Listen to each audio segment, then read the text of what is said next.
All right, and we're live. Happy Friday, everybody. Today is May 16th, and you're hanging out with my community manager, the community built by, for, and managed by community managers. As always, you can chat along with us over on Twitter at hashtag CMGR Hangout, where I know some of you are watching right now. And if you love what you're seeing today and have a great idea for a topic, you can simply go to our website at mycmgr.com, click on the participate link, and hit us up with a topic you would love, or if you want to be on the show. It's your ideas and you guys that make this all awesome. So sometimes in the world of online communities, we forget that communities started long before the internet. Communities like residence halls, co-working spaces, libraries, etc. So today we're going to be talking about building offline communities. I think this will be really exciting. Carrie Keenan, a big shout out to you over on Twitter, and I think Sarah Mortis is over there as well from Sprout Social. Thanks for keeping our Twitter chat running. I guess now we just jump in and start introducing everybody. So Tony, why don't you start? Okay, hey, unmuted. Hi, everybody. My name's Tony Bacigalupo. I'm the co-founder and mayor of New Work City. We're a co-working space here in New York. We were established in 2008, and back then in 2008, there were no co-working spaces really in the city, so we were a community effort to build a space from scratch. We started out as a club in a cafe, and then found our own space and became the business that we are today. Awesome. Well, thanks for joining us. Hey, Tim, how are you? I am doing great, thanks. I know this is last minute me jumping in here, but I love this topic, and it's something that I'm looking forward to probably learning as much as I hopefully can contribute. But I am Tim McDonald, the director of community at the Huffington Post. I'm just passionate about connecting people, and at Huffington Post, community is not our online. I mean, it's not, obviously Huffington Post is all online, but it's not the social side of things. It's more the interaction and engagement with users once they're on the site. And so a lot of that communication and connections that I have is actually not being seen online by most people. So that's a little bit probably different twist than what we're talking about. But I also do a lot of networking groups, and so that is definitely the face-to-face human-to-human connections that we always see, and what we're probably going to be more talking about, so really looking forward to it. Awesome. Sherry.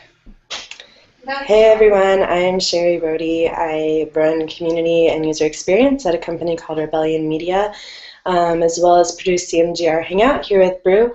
I'm actually in Germany right now, so I'm kind of bouncing around rooms trying to avoid the other 5 people in this apartment. But I am here actually for part of an offline community doing kind of a series of open source e-commerce conferences. Awesome. And how's the food over there? It's good. We're actually supposed to be eating dinner right now, but I'm hanging out with you guys first. Aww, it's 8 p.m. here. 8 p.m. Well, thanks for staying up for us. For sure. Hey, Megan, how are you? I'm good. Sherry, I can't believe you're sacrificing food to be here. I mean, that's amazing. I'm really giving you props over here. So I'm Megan Murphy. I'm the community manager at the National Geographic Society. I also manage our online photography community, which is called Your Shot. And by night, I'm also the program leader for an English as a second language learning community here in DC. It's a group of about 20 teachers, volunteer teachers, and about 100 students right now. So that there's a lot of community building going on there too. So I'm excited to be here today. Awesome. Very cool. Thanks for joining us. Liana, how are you? I'm good, thanks. I'm Liana Kramer. I'm Communications Coordinator with Canadian Water Network. But I'll be talking today about the library. Sherry asked me to speak about the library because just a few months ago I was working in marketing at Kitchener Public Library. And that's a community I'm really passionate about. Excellent. Well, thanks for joining us. And Anthony. How's it going, guys? My name's Anthony Marinos. I am the position formerly known as Sales and Marketing at Grind. So I'm kind of like Prince, but for business. I need someone to design me a symbol. But Grind is also a collaborative workspace and co-working community. You already heard from Tony. Part of how Grind is even here is that Tony started New Work City, and from that point, tons of co-working communities have sprouted up. But Grind has 2 locations in New York and 1 in Chicago. So happy to be here today. Thanks for inviting me. Awesome. And for everybody watching, that was really tweetable content right there. So hopefully someone will quote that. That's awesome. All right. So let's just jump into our first question, which is how do you connect with your community? So Liana, do you want to take that? Sure, I'll get us started. Really, the library is about many different communities. So, for example, there's teens, seniors, people who have English as their second language, Canadian newcomers. So it's really about targeting those different communities. So we have a few ways that we look at it. We have a quarterly magazine that describes all of our programs. We also run a lot of programs. Last year we had over 65,000 people attend the library program, whether they were adults, teens, or families. And we offer a lot of one-on-one services. And also we do a lot of work where we take the library out of the building. We get out into the community through outreach, whether it's schools, visiting library program, attending festivals, running our own festivals and large events. And we really work with a lot of different partnerships to extend our reach, get into those communities where we want to be. Great. Anybody else want to jump in, talk about how you specifically connect with your communities? I'd like to jump in if that's possible. Can you hear me okay? Yeah, absolutely. Great. So at Newark City, we organize a lot of stuff ourselves, me and the other folks who are sort of on staff here. But the big thing that we try to do is just talk to the people who are here and listen to what they have to say and empower them to organize things. So a lot of stuff that we do here is stuff that members do themselves. And we find that when people see members organizing things, that encourages them to organize things, and it sort of goes from there. Because ultimately our job is to be facilitators, so we try to not put the bullseye on our backs, but to try to make that something that everybody participates in. And we, it's very similar to what Tony said. I think it's a common thing with co-working spaces. It's what's cool about them is that we're not as big as we can become if we have multiple locations and you have a lot of different spaces. It's still a very small community. It's not like what people are used to now with any of the gigantic social media sites or like Facebook or Twitter or anything like that, where it's still a very reasonable, manageable size. So you can actually get to know everybody that's in your space on a more personal level. And that's like, it's not a new concept. It's a very old concept, but it's something that, funnily enough, is now becoming like cool again, I guess. But it's the same thing. It's just easily getting to know those smaller community groups because it's more manageable.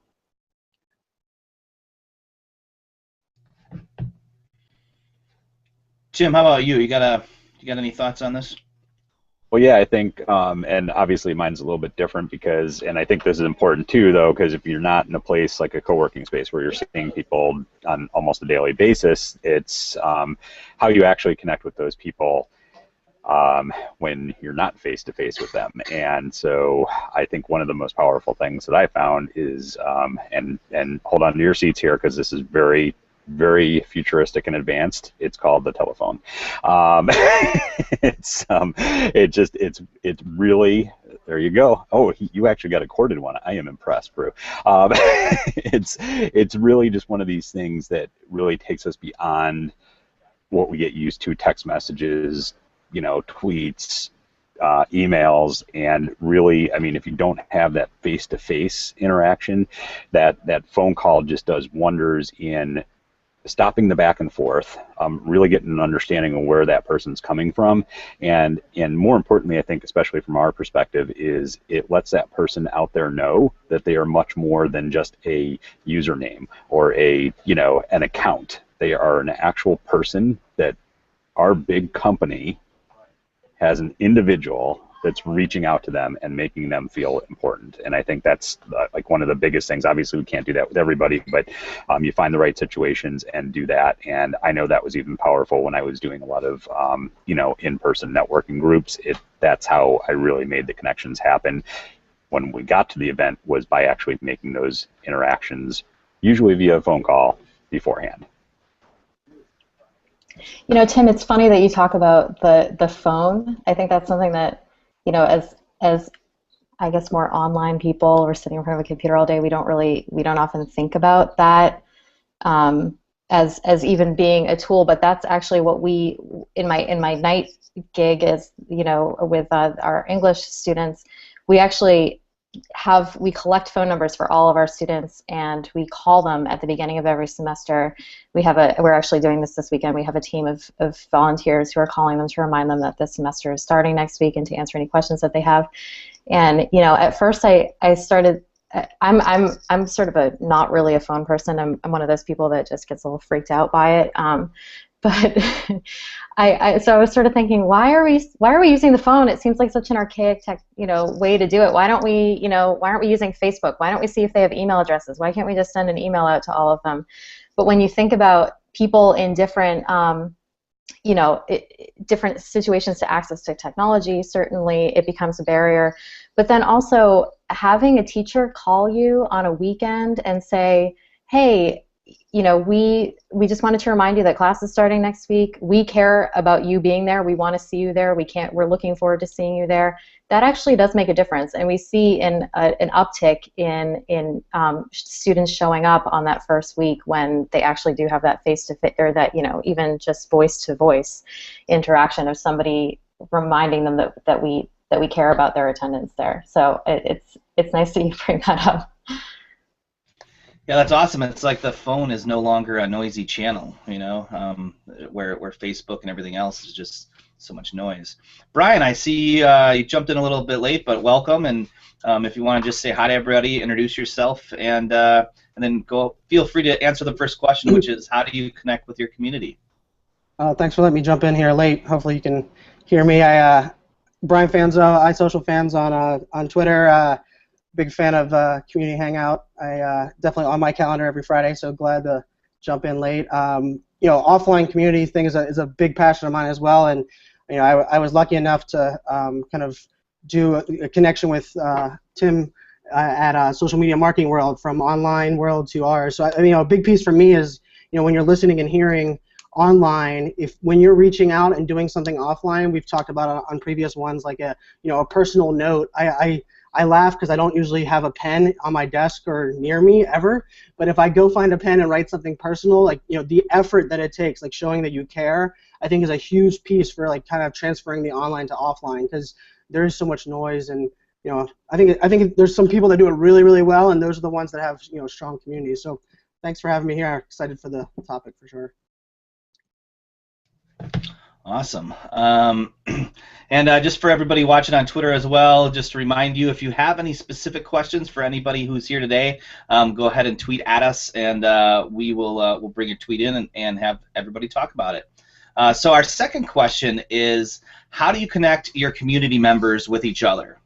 I'm really interested to hear that. You know, I guess first maybe from the from a co-working space side of things. Anthony or Tony, either Sure. of you want to take that? Yeah. Yeah, I can grab it. So in terms of how we connect them with each other, what we found is that it's really hard to force it, but we also want to be deliberate about how we do it. And so we want to create opportunities for people to connect to each other that might be a little unpredictable. So the first thing we do is, when somebody comes to the space, we show them the space, but we tell them, look, you know, we're showing you the facility, but the real thing that you're buying here is access to this community, and the only way you can experience that is by actually coming in and working in the space. And so we really encourage people to work in the space before they sign up for membership. And then, we really focus on just making a lot of basic things possible. We have a fairly small coffee pot that takes time to refill. We have a pretty nice kitchen with some beer taps and some soda and things like that. We kind of make that a hangout area. We found that people are more likely to talk to each other when they're away from their screens. And so, things like that. We also have a online discussion group. Our internal members-only Google group is probably our most powerful tool for connecting members to each other, because a lot of times a member might come up to one of us and say, hey, do you know anybody who's working on this or who has access to this? And I say, well, maybe I do, but I'll tell you who definitely knows the answer to it: the entire membership. So send out a message to the membership, tell them what you're working on, tell them what you need, and I'm pretty sure you're going to find somebody who knows somebody who can connect you to what you need. And so that's been a tremendously powerful resource. It's interesting because a lot of spaces try to automate the process too, which quite frankly is not. It kind of defeats the purpose, because just like what Tony said, it's not meant to be forced, but also something that we've noticed is our members say they're really excited to connect with people, but then get deep into their work and are not necessarily taking the time to make their own connections. So now when we onboard new members, we sit down with each member when we're orienting them to the space, and we find out as much about them as we can and who it will make sense for us to connect them to. And before the end of their first week, they're already connected to at least 3 to 5 people in the space that we make the introduction for them. That's something that we've found that part of like how we connect our members. It's really, we need to do it for them. There's not a lot of like, they're not always so into doing it on their own, so we facilitate that for them. I think that's one of the. I mean, it's a great point, but I think and I think especially when you're starting, that's what I've found. I've just started another secret Facebook group for some of our bloggers, and it's getting it started. Nobody knows what to expect, so it's kind of a lot of me and one of the people that I work with kind of seeding that conversation and kind of pushing them to make these connections and get introduced to each other. But ultimately our goal is, and I think it should be, where you're finding and identifying the right people in your community that can be those instigators, be those connectors for you. And so I think that's so vital and important, especially when you're starting a community, is actually to find out who those people are and really enable them and empower them to make those connections. I'm going to agree with Tim here, that part of it too is in just trusting in the process and allowing it to unfold. So for example, we have a pub lit program. It's in a downtown pub. There is no assigned book. People just show up, and what they're looking for is they're going to connect with other people who are passionate about books, and we find they really do connect with each other. They're often writing lists, sharing Goodreads accounts, making connections for future one-on-one meetings with each other. And really, there's very little structure to that program. We just trust that it will unfold as the community needs are met.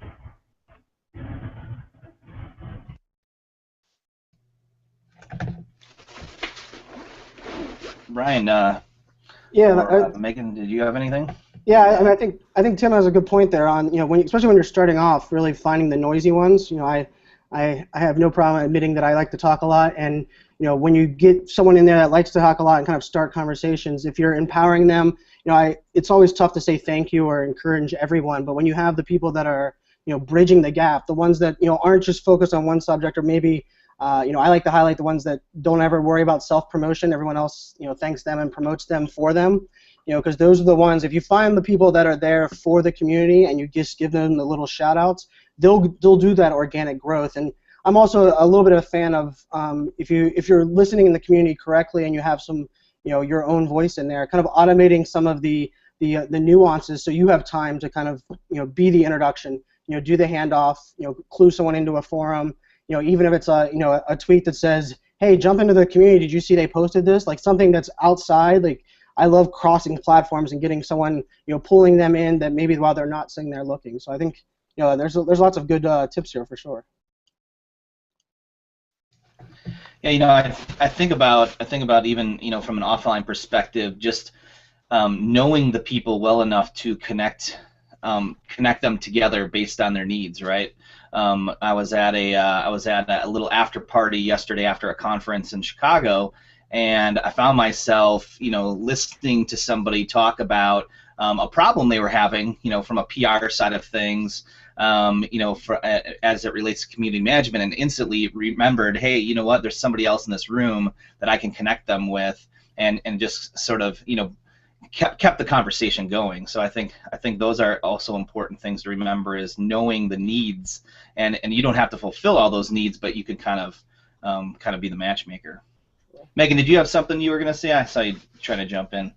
Yeah, I was just going to say, I mean, I sort of consider if you were to boil down my whole job description at National Geographic into one thing, it's making sure that our community members are able to connect with each other. It's what I'm awake at night over.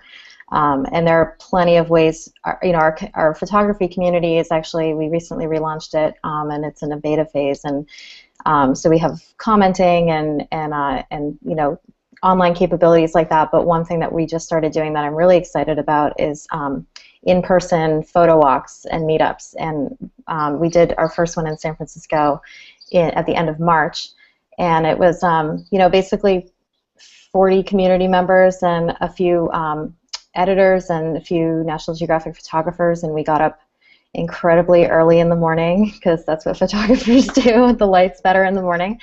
And we went out to near the Golden Gate Bridge and walked around, did some, everybody brought their tripods and was taking pictures, and then we got together for coffee afterwards and pastries, and people ended up hanging out for a couple of hours and just talking shop, and that's the stuff that I'm not a professional photographer. I get a lot of inspiration from managing this community, and I'm so impressed by what they're capable of every day. I just am amazed by their work. But for them to be able to sit and talk about different lenses and different techniques, and even just say, oh, we should actually get a group together and go out on a photo walk, in the mountains like once a month. I mean, that would be so much fun. And I like shooting this, and you like shooting this too. So maybe we can trade tips and let's trade email addresses. I mean, that for me was, I was just glowing the entire plane ride home. It just totally made it worth it. So it's really fun to see those types of connections cropping up when they have a common goal or passion in common, which I think a lot of people are talking about here. Yeah, and I just wanted to add one other thing, because I was at Social Media Marketing World out in San Diego, and it's like a 2,000 person event, and one of the things that they had there, and I'm gonna forget what their official names were, but it was like a networking, or a connector, and they had about 6 or 8 of these people, and so if anybody wanted to meet anybody else at the event, it was their job. You just found them or tweeted them or whatever, and they would actually find the person that you wanted to meet. So you didn't have to, if you weren't comfortable going up and approaching somebody blindly, you could have somebody else do it on your behalf. And that was just like I had somebody trying to find me. It took a little while just because we had our messaging screwed up where I was at, but it was very fascinating to me just to see how having that certain people in that dedicated role, how important of a role that played for so many people that were there. Yeah, Tim, I think also at that event, one of the other things I liked was they used like the topics. They actually had tables that had topics on them that were kind of like the icebreaker, and said anybody who sits at this table, this is the topic, share your opinion. At first I was like, oh, that's kind of, I wonder how that's going to work. But when I sat down at a couple of the tables, the instant conversation starters, like instead of going, hey, what do you do, and pass your business cards around, you immediately just jumped into conversation. I felt like it opened collaboration up, instead of waiting for like that one person to jump in. And I thought, those little connectors, those little softball icebreakers really do help those that aren't willing to, stick their neck out there at first. So yeah, that was some neat things they did at Social Media Marketing World for sure. Awesome. Well, let's talk about environment and culture next. How do you make sure you create the environment or culture you want to foster within your community? Trust people. So for us, in our space, we have a lot of resources here that are finite resources, and someone could abuse them if they wanted to. But what we do is we say, look, we're a community of people who are here to share things together. Everything you see you can use. But the reason that it works is because we trust everybody who walks in the door to be a grown-up about it and to share nicely with everybody else who's here. And what's amazing about what happens when you do that is that people then feel this sense of responsibility that has been imbued in them to help care for the space that they're a part of. And so a lot of it for me is setting that attitude, because if we don't set that attitude, the alternative is for us to play police and to tell people, no, you can't do this, you have to do this, this much or whatever. And when you regulate stuff like that, it creates a very different kind of an environment, more of a customer-vendor environment. We want to think of this more as a peer-to-peer thing. But then beyond that, really making people feel like humans. It's so easy in business to make this notion that business is a transactional thing between entities, and it's not. It's human beings interacting with each other. And so we just try to break down those transactional kind of cultures and replace them with human cultures, and then we find that feeds through to how how people interact with each other. So a lot of things get resolved, or a lot of things get figured out just between members without us even knowing about it. Tony, how have we not met before? I love you. Hi, Tim. You're like right up the street from me, too. I know. No, I mean, I say this all the time, and this is the thing I think where the value of communities come in. It's not transactional. It's emotional. It's passion. It's making those connections and making people feel empowered. So I love what you're saying, and it really is. I think just that it's letting people know that they're actually part of the process, not a customer, not a consumer, not an employee, but an actual part of the process, and they feel ownership in what's going on. And I think that's where the real power of community comes in. So great point there. Yeah, I think that's like the root of the community, right? It's the fact that you feel like you have a ability to change. You're not, most of it is volunteering time, or you're spending your time, and when you know that your voice is heard and you have ability to, make a difference, that's where the passion comes out. That's why I love, if someone asks like, hey Brian, can I get you into a community? What do you love about it? I'm like, the people and the passion they bring to it. And I think if your community focuses on getting those people to kind of, embody and empower their passion, that's where the community is powerful. I love when the passion comes out. It's definitely the fun part of community for sure. I'm going to add to that too, to build on the community that already exists. So for example, at the library, we're really into partnerships with other community groups. So we may partner with other libraries in our region. We may partner with a local newspaper on literacy. We may partner with the city for a big festival or an event, and all those little smaller groups that we partner with too, because really the communities are out there and we want to be part of that. And so by partnering with other people, we can cross-promote, we can help each other out, we can reach shared goals together. So I think that's really important.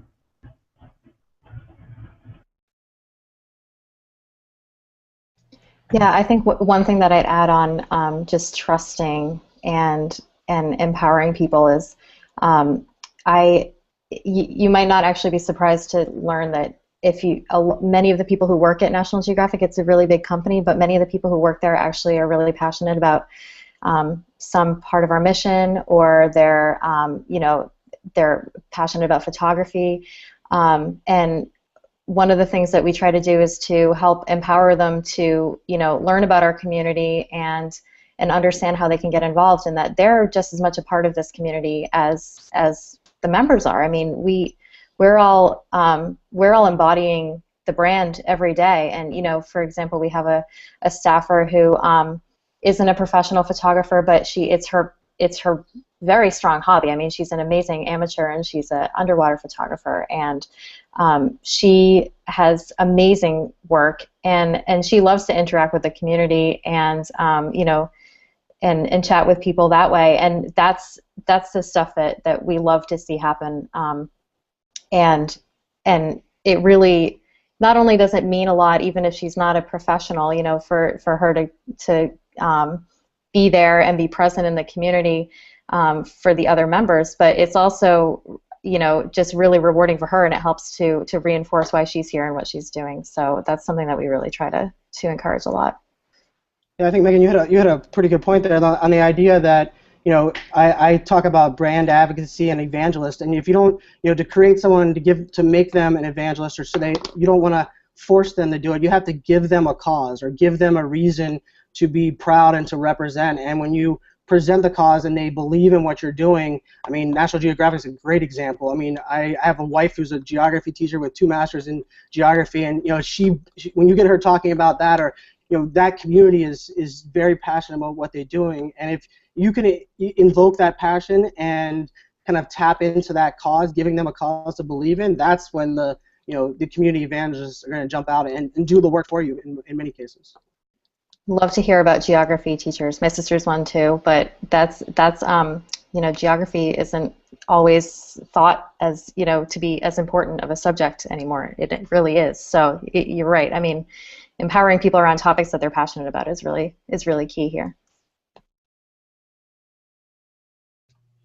I'm going to jump in here real quick with a question from Twitter.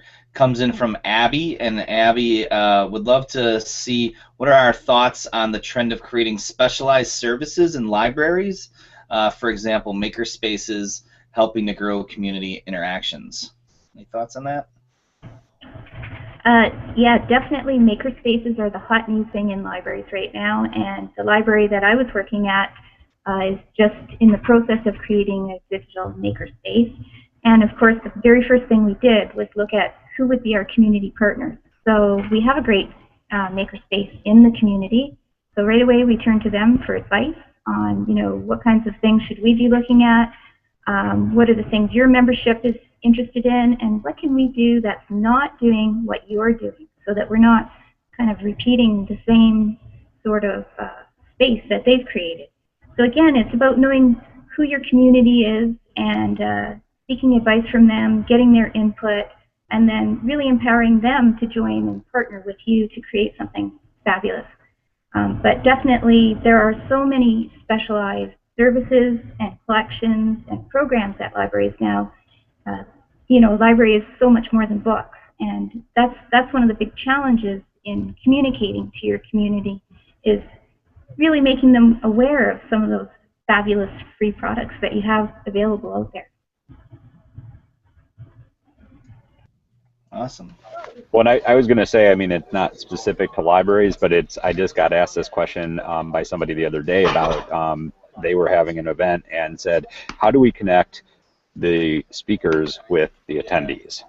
And, you know, it was just giving them so many, you know, I mean, there's so many ideas that we have, and I think kind of creating these spaces for people to get together is just an opportune time. I mean, I've seen it done where you have a private reception beforehand for the speakers and invite some of the attendees that maybe pay an extra amount on the ticket to actually come and join them. Or you have book signings if the speakers are authors, and that way they're at a table in an area for a dedicated amount of time that people can come and meet with them.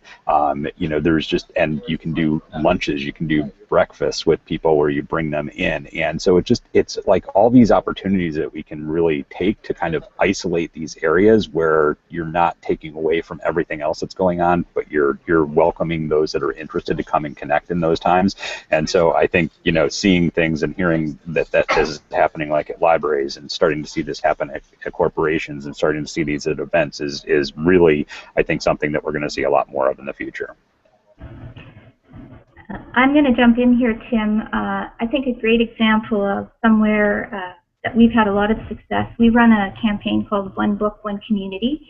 And once we've selected the book, there's always a visit from the author from wherever he or she's from across Canada. But what makes that author event so popular and so successful is we ask a moderator from the community to come in. So for example, last year's book was about homelessness. The author came, and we also had the director of a local men's shelter come and be the moderator of that author visit. And you know, he brought his entire community with him. You know, they met and talked about the book. They talked about what questions did they want to ask the author, and he brought all of that to that event. So again, we're really drawing from the community with this out-of-town author. Yeah, I think part of that is really setting the stage. You know, when you have these events, you know, I just came from an event this past week, and it was a cloud tech conference, and I would say those are usually the most disengaged presenters you'll ever see, as they'll hide in the back room. But I was talking to the community organizer, and he said they made it a point to tell all of the leaders that they wanted them on the floor, and part of them being a representation of their session is they wanted them to be involved in the community. And I was delighted to see so many of them walking around, engaging, and kind of making it part of the visit, not just the fly in, you know, escorted to the back room and then get up and present. And you know, because of that, I felt like I wanted to go out of my way to help, you know, promote and share that. So I think it's, you know, the people that really value the collaboration are the speakers and people that we hopefully you know, give more of these opportunities to, not the ones that you know, need the Britney Spears deluxe package in the back room with you know, special water from Canada or something. And green M&Ms. Yes, green M&Ms. I always demand only green M&Ms. So, all right. So let me steer us a little bit toward the topic of feedback. So, how do you ask for feedback from your community? Yeah, so it's at Grind. It's pretty basic. I mean, aside from having several different events, including, you know, members only show and tell style events, happy hours, you know, and providing them with the forum where they can communicate with us at those, and also on a daily basis. We'll occasionally send out surveys and ask them about certain things as it pertains to the space. But I think something that really is the most important part about how you ask, rather than how you ask for feedback, is what you do with the feedback. Because I'm sure we all know that people are, so many different companies or communities are interested in asking for feedback, but then you notice that nothing ever changes. So something that we really, you know, believe in is delivering on that promise. When we ask people for the feedback, it's all about actually instituting it in the space. And we've done a few things here at our newer Broadway location that came immediately after we received you know, a certain number of people asking for the same thing, asking for a particular type of standing desk, or asking for a certain type of member event. We listen very closely, and then we implement it as quickly as possible, which I think is the most important part.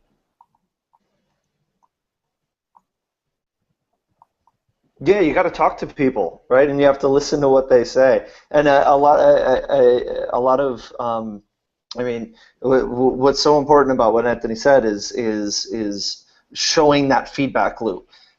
Even if you don't do what people are asking of you, if you help people to feel like they're heard, and that you're talking with them, and that it's a conversation, and that they're part of it, that's always an important part of it. And you know, for us, we're a bootstrapped space, so we don't really have a budget for things.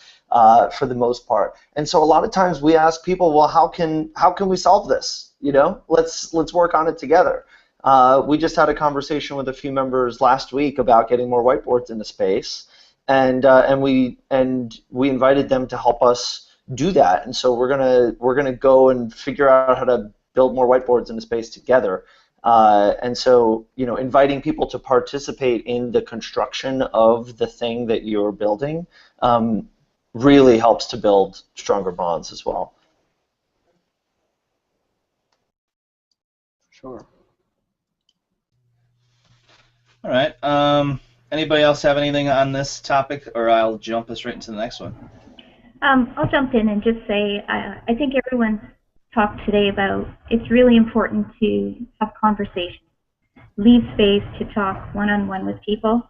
So whether it's a children's programmer talking to a family at a neighborhood branch, or a board member talking to people at a festival about the library, or even staff hosting programs and being there at the start and end of the program so that people can approach them and give them direct feedback. I think live in-person contact is really, really important. I mean, you still want to do all those traditional ways of collecting feedback, whether it's surveys or focus groups, advisory groups. We have an advisory group with teams at our library, but really it's about building relationships in person. That's an important part of it all. Yeah, I think we lots of people ask for feedback, lots of people get surveys, and even if you're doing something with the information or not doing it, it's kind of like the engagement idea where they just want to know that they were heard. So even if their feedback is not going to be implemented, the fact that you reach out and say thank you for your feedback, we're considering it, because people love to get feedback, but I can tell you that I've been working with a lot of teams on the customer service angle, and the ones that reach back out and say thank you for your feedback, and give them kind of the acknowledgement that it was heard, not just that you accepted the feedback. They're willing to do it the second time and the third time. But if we don't do that and we get 100 answers to the survey and we only implemented 5 of the feedback information, when we go ask those 100 people to fill out the survey again, we're lucky to get 50% of them to come back in, because they're like, why would I do it again if I wasn't if my voice wasn't heard? So not always have to say yes or have to implement it, but I think making sure they know they were heard is vital for feedback loop.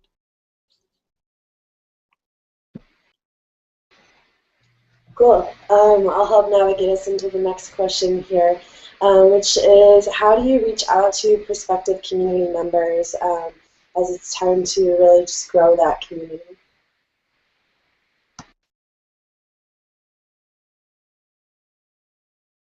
Word of mouth.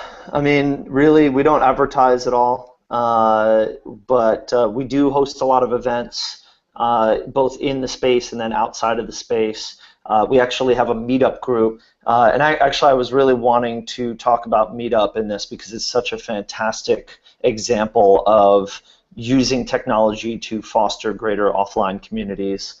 But we have a co-working community NYC meetup group. It has about 1,800 members on it, and we host co-working events all around the city. And so we get a lot of attention from that. We are able to sort of get the word out about what we're about and what we're doing. But the reality is that most people who end up walking in here heard about us through multiple sources, but through a various degree of different unpredictable sources. They may have read about us in an article from 2 years ago and said, I'd love to check it out one day, but then a friend of theirs went to an event at our space last week, and that's what reminded them to come in. So it's really, for us, about doing stuff that's visible, that gives people ways to sort of connect to what's going on here in lightweight increments that allow people to sort of feel comfortable making that next step of coming in and becoming members. And I think for definitely the word of mouth is huge. And I think the next thing, and many people listening are probably going, well, if I don't have an existing community that really, or I don't have a brand that has that word of mouth, already happening, is you can see that. You can make that happen by just asking the people that are in your community who they know. And so I've done this so many times. It's just like, hey, can you recommend 3 people to me? Can you recommend a person that's good at this?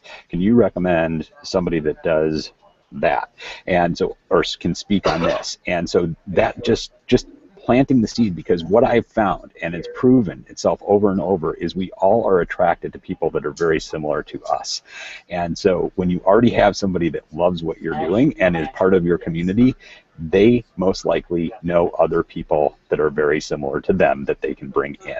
So don't ever think that just because you don't have this that you can't use that word of mouth. It just takes a little bit more prodding instead of it happening naturally. Yeah, I'm also a big fan of kind of taking it to, if you want someone else to, if you want to bridge communities or kind of get some people to bring people from outside communities, I'm a fan of kind of going and being kind of a part of that community or joining one of their meetups. I a lot of times I'll look for meetups that are similar in topics that or kind of have the same members that I have, and then I'll kind of go participate in those because you want to show that you're going to give the effort to be part of what they care about outside of your community, and then they're willing to kind of jump back in. So it's that give mentality, I think, that kind of grows communities kind of, and that's really where things go from just adding one member or two members to really kind of really transforming the community itself. It's also something in response to what Tim had just mentioned. Yes, it is good to gather those like-minded people and make sure they're getting like-minded people. Something that we're in an interesting position with in terms of co-working is that it's really all about that diversity as well. And so we do have the ability to leverage our members for them to refer people and spread it word of mouth. Just like Tony said, it's a lot of referrals from people within the community, but they can be working on all different types of projects or coming from all different types of backgrounds, and that makes it really interesting because then you're tapping into those smaller communities or smaller groups of different professions and pulling them all into the same space. So I think one of the key parts about that is making it not about you or about your company, but about the thing that brought you and the other people who are involved together, right? And so when you do that, you tap into the beliefs that drive the people who are involved in what's going on, and that's where people are self-motivated.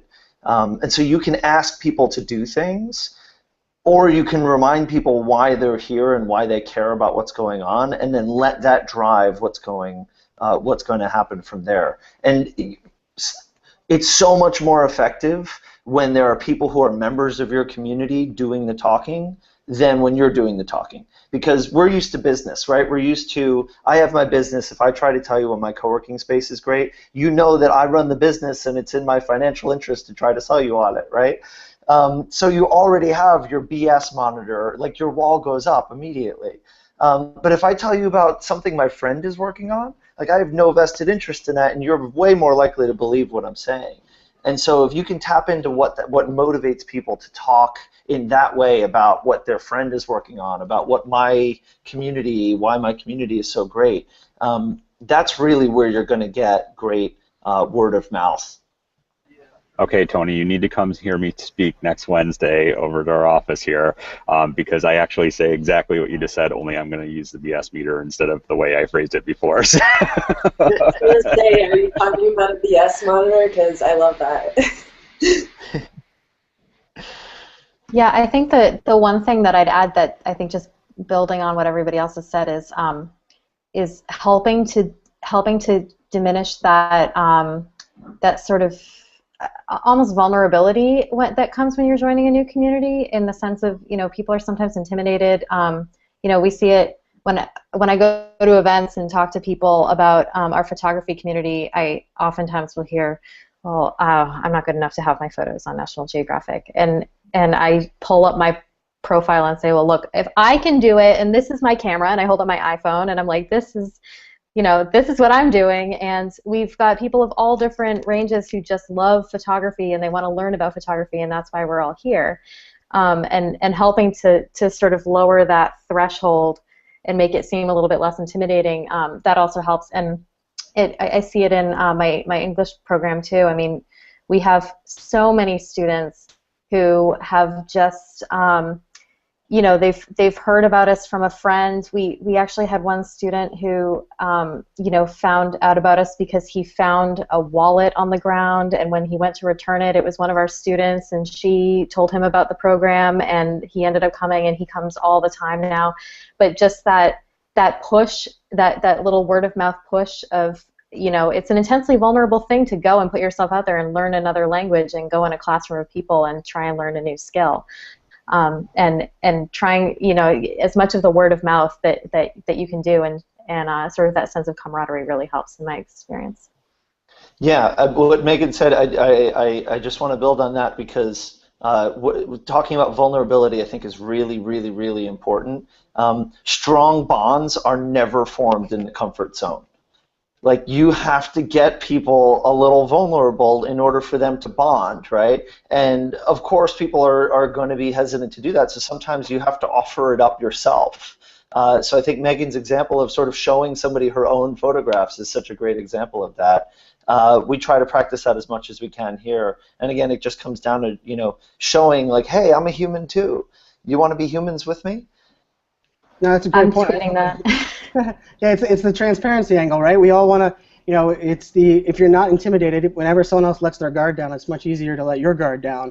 I think that even, that includes, like, I've kind of been working really hard with, community managers and, people that are going to engage. If you're going to go and you know who you're meeting with ahead of time, do a little research, look them up on LinkedIn, just do something a little bit above and beyond, because when you start the conversation, not asking them if they have kids, but asking how their kids are doing or kind of relating with them, the relationship automatically starts in the positive. You don't feel like you're going to get that hard sell, or you're going to get someone that's kind of just buying time. Show that you care, put a little bit of effort into it, and the return on it is hands down worth it. All this talk about vulnerability is reminding me of a project we did at our library called the Human Library, where people volunteer as a living book to share their personal life story. And some of their stories are really hard, right? So they're really laying out their vulnerability right on their sleeve. And the first time we did that project, it was very difficult to find the volunteers. We had a few brave souls step forward, but as soon as we held that event and people got to sit down with those people one-on-one, right away they were like, how can I share my story? So the second event, it was much easier to find our volunteers, and it's just an incredibly powerful and emotional event. Really great library project.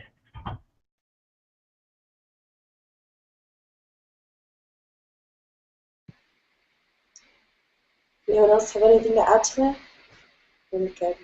Well, the other thing I had to say was, I love the idea of finding people that are like-minded, but there's also something to be said about debate, and the idea that if we're all passionate but we all have a slightly different view, or our end goal is all the same, the debate is often what fuels the passion that gets the people kind of, starting. I can think of a community manager hangout either last week or a couple weeks ago, that the passion was, really upbeat and crazy, and people would be like, wow, you guys were all debating, and we were all debating passionately about the exact same thing that we believed in. And it's not because we were all exactly the same. We came from different backgrounds, different jobs, different pieces, but that debate is really what sparked the passion. I think that debate is, if you're able to foster the debate in a meaningful way, it's a powerful tool.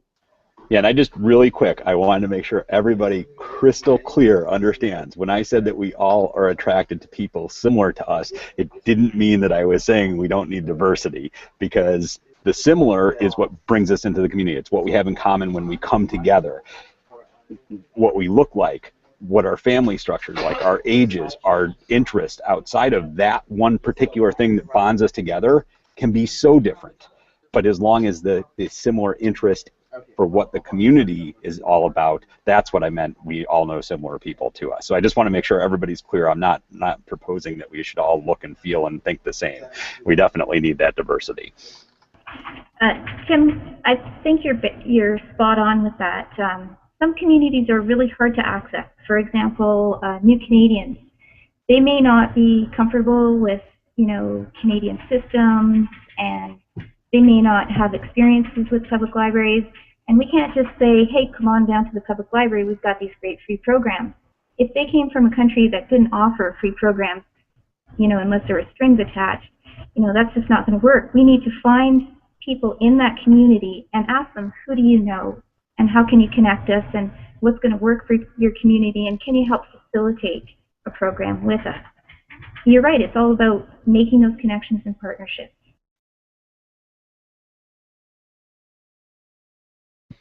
Awesome. Well, real quick, we only have 4 minutes left, so maybe just everyone kind of share a tip on how you make sure that new community members feel welcome once you get there. I know we touched on it a little bit.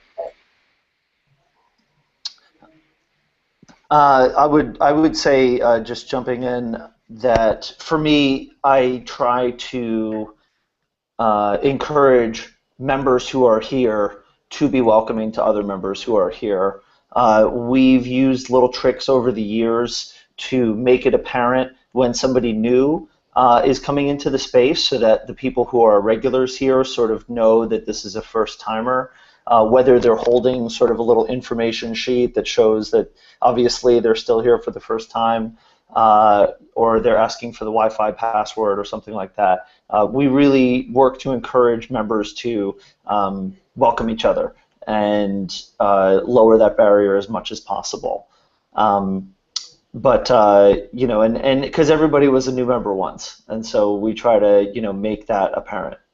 Yeah, one of the tricks you kind of is on that same thing, Tony, is we actually do for one of the groups that I kind of run. We take a picture of the new people. We do like a silly, funny picture. But what we actually use that for is that 6 months down the road or a year down the road, we remind them of that picture and say, hey, these new people are coming. Do you remember what your first day was like?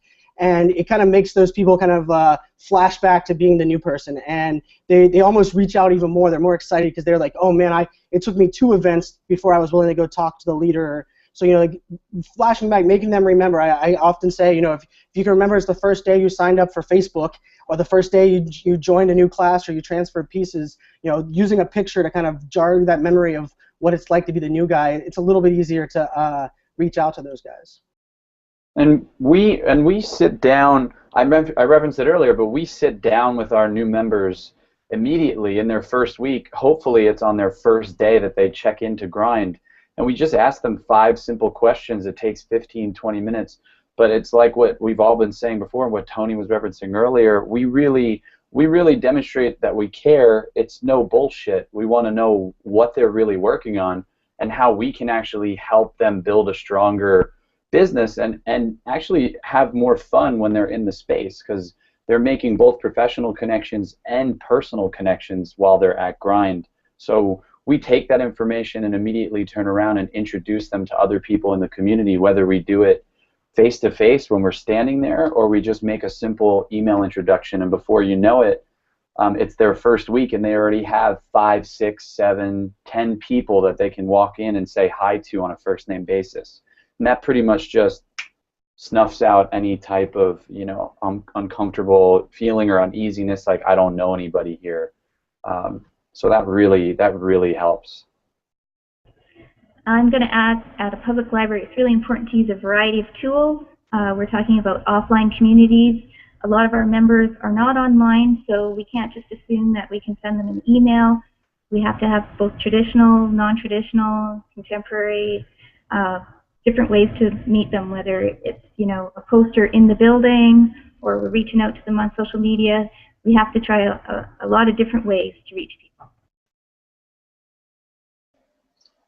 Yeah, I love that you guys are, you know, you guys are sort of getting my brain going here about how to get my students, you know, sort of helping each other to feel more welcome on their first days. And, you know, I always try and, you know, on the first day of class, we always do icebreaker activities and things like that. And then we have a break in the sort of the middle of class where people end up, you know, going out and having a snack and talking to each other and everything. But it does sort of tend to break down along language, you know, groups and things like that.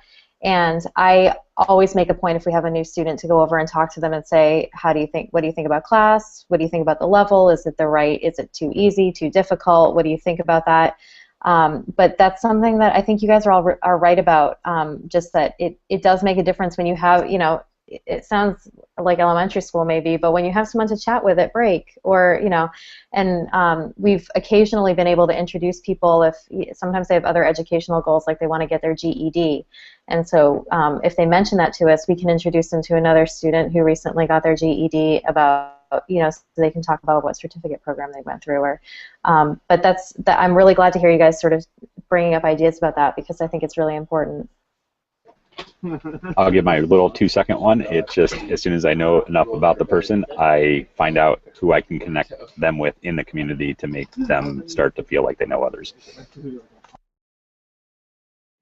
I know we're totally out of time too, but I just want to throw in one from when I was a day camp counselor, where we always tried to pair up a returning counselor with a new counselor, and so they always had like that mentor role. So that sometimes applies in communities as well. Brew, did you have anything? No, I was just gonna, as we're running out of time here, just quick plug our friends over at the CMX Summit, June 12th through 13th. So a bunch of great community managers gathering together and talking live offline, which I thought fit at the end of this. So that's all I wanted to share. And then Sherry, I know what do we have going on next Friday? Next Friday we have the role of community in an organization. So talking kind of about how community plays a role and how others in the organization can play a role in the community. And I also want to point out this topic was actually Anthony's idea, who was referred to us by Shayla back during CMAT, and it finally just worked out. And then also happy birthday to Sarah Mortis on Twitter. Oh yeah, happy birthday, Sarah. Her birthday was yesterday. So everybody, she's at Sprout_Sarah. Tweet her a little bit of a happy birthday love. So, all right, guys. That's everything. Is that it? Yep. All right, that's it. Well, we'll see you all next Friday. Have a great week. Thanks, everyone. Go get food, Sherry. Thank you.